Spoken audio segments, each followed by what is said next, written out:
case, I don't know, I don't stay on track very well, but it just depends on what memories come back to me at the time. So, anyways, I really wish I could recall all of my childhood. However, I do remember when I was small, my parents used to take us to all these gatherings at these different places. It seemed like every meeting was at a different place out in the woods. They separated the older kids from the younger kids, and all of the adult males were in a room where the kids couldn't go.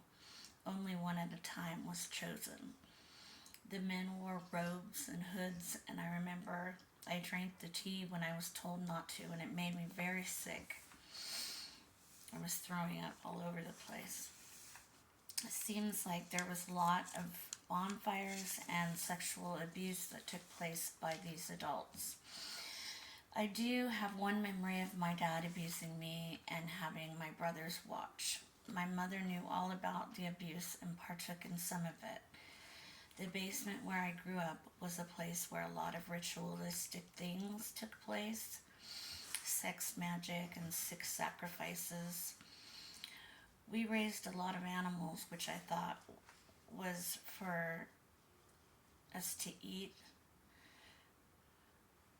Well, it was that too, but they did a lot of sacrifices. My mother loved to kill the rabbits.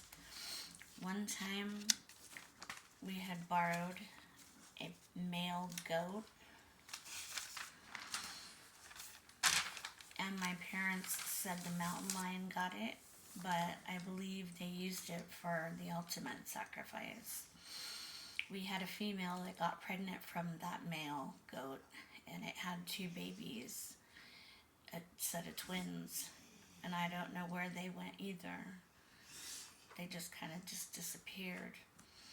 At my house, you never knew what you were going to be eating for dinner.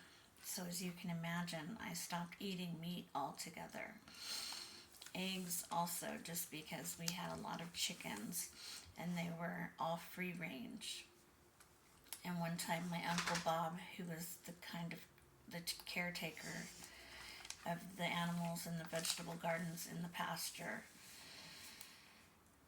anyway, one time he picked up all the eggs from the free range chickens that he could find, and he asked me to check them to see if they were any good.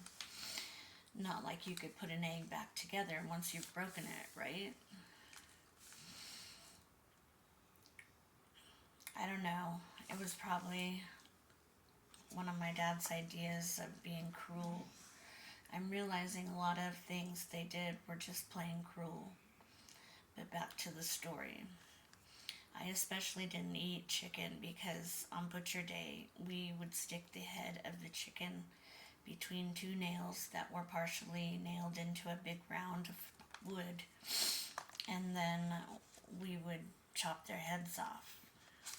Of course, I let my brothers do that part, and I would catch the next chicken for them while they were doing that.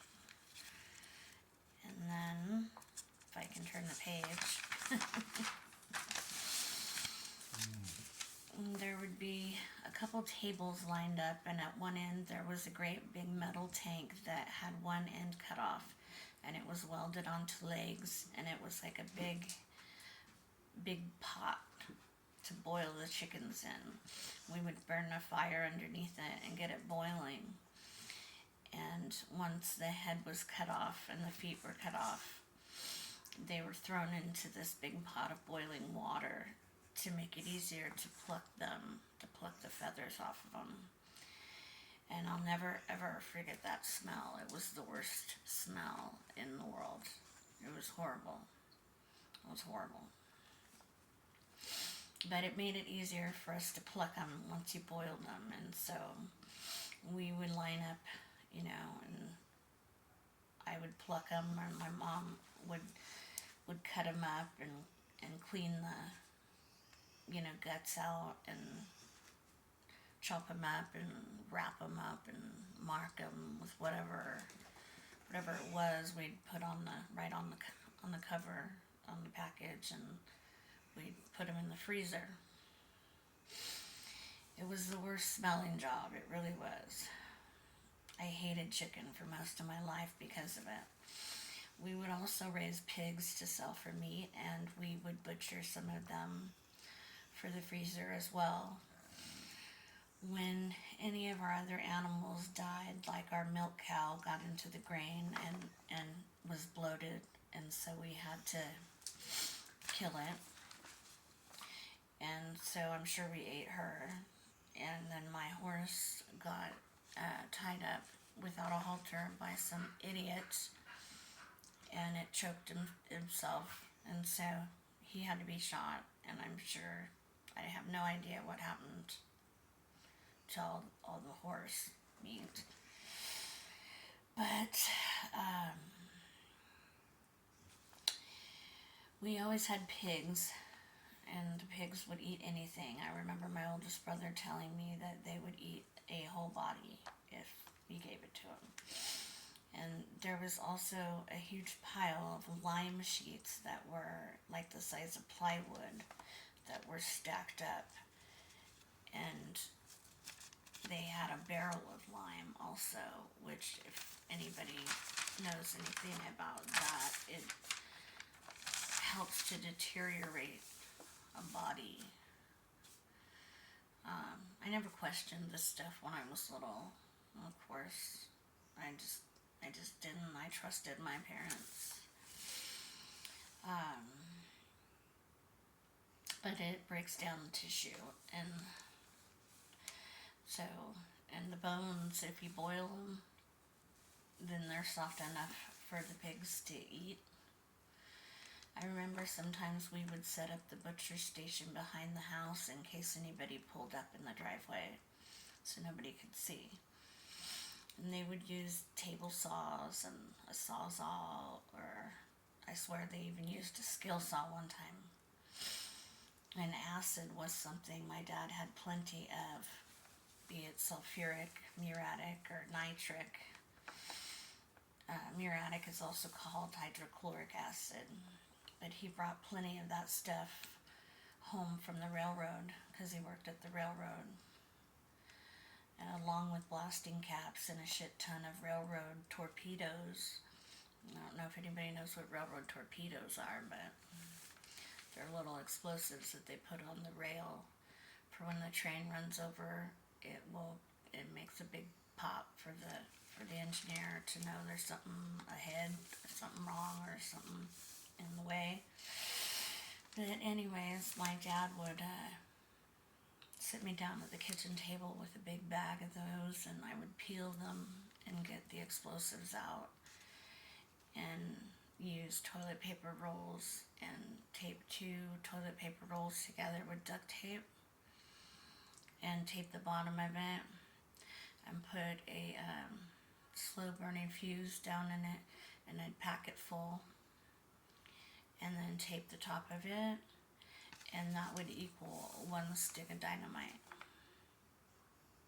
Or wait, maybe it equaled 2 sticks of dynamite. I think it might have been 2 sticks. Anyway, you get the point. You get the picture. And so, yeah, we did that so we could blast the rock behind the house. That's on the next page though. I was only like 9 or 10 when I was doing that, so I don't really, it's kind of hard to remember anything before 10 years old. I would take duct tape though and tape like a couple of those together, and anyways we would drill holes in the bedrock and shove those down in there, and then they would, we would blast to break the rock up so we could move the rock from under the house and from behind the house. And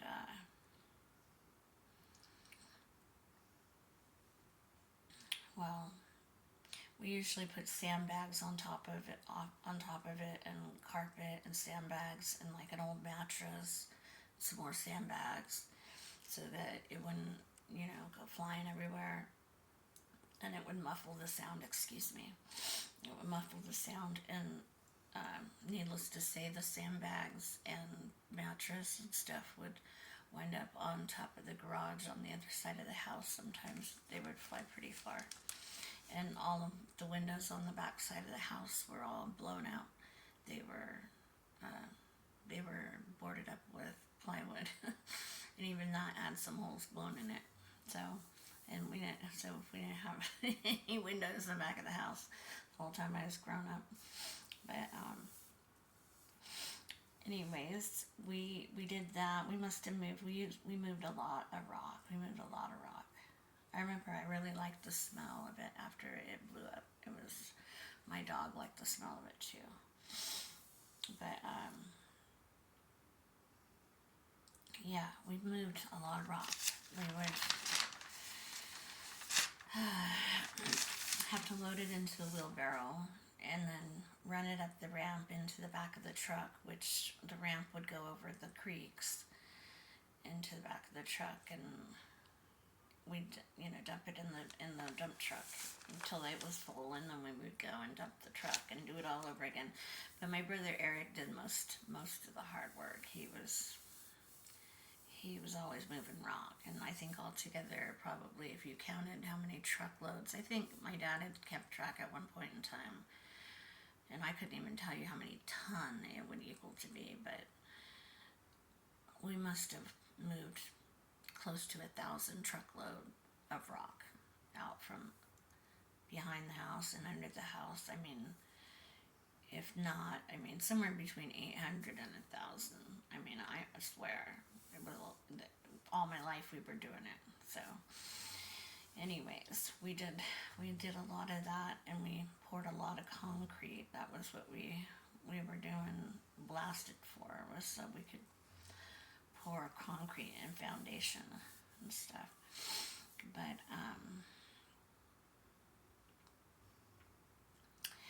so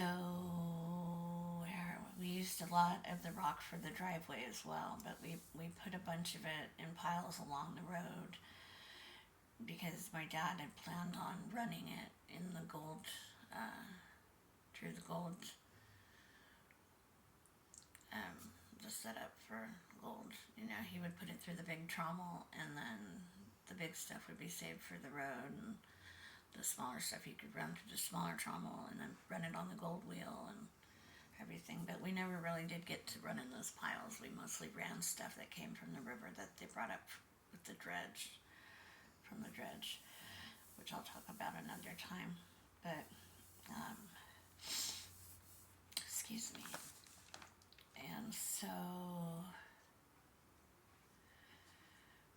my brother Eric was always looking for gold. He found his fair share too. I have over the years as well, but he loved it. He was the one who taught me how to gold pan.